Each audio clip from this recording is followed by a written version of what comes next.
আপনি কি জানেন একটি ছোট হীরার পেছনে লুকিয়ে আছে কয়েক কোটি বছরের ইতিহাস? আজ আমরা জানব কিভাবে তৈরি হয় এই রহস্যময় হীরা।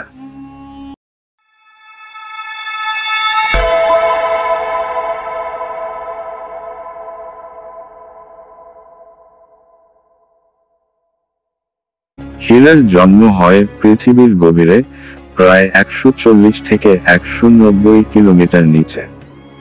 প্রচন্ড চাপ আর তাপমাত্রার কারণে কার্বন পরমাণু একসঙ্গে মিলে যায়, আর তখনই তৈরি হয় হীরার কাঠামো। এটা হতে পারে প্রায় 100 কোটিরও বেশি বছর সময় ধরে।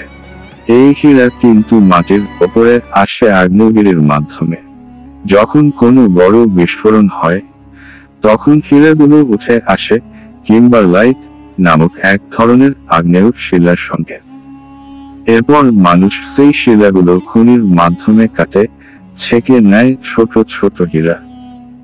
এক একটা হীরা সংগ্রহ করতে খরচ হয় লাখ লাখ টাকা এবং শ্রমিকদের কঠিন পরিশ্রম। আজকাল প্রযুক্তির মাধ্যমে ল্যাবে কৃত্রিম হীরাও তৈরি করা যায়। দেখতে একেবারে আসল হীরার মতো, কিন্তু দামে অনেক সস্তা। এই হীরাগুলো পরিবেশ বান্ধব এবং মানবিক দিক থেকেও ভালো। আপনি কি জানেন পৃথিবীর সবচেয়ে বড় হীরার নাম কালাইনান, যার ওজন ছিল 3106 ক্যারেট? এমন আরো অজানা তথ্য পেতে সাবস্ক্রাইব করুন দি সায়েন্স শো।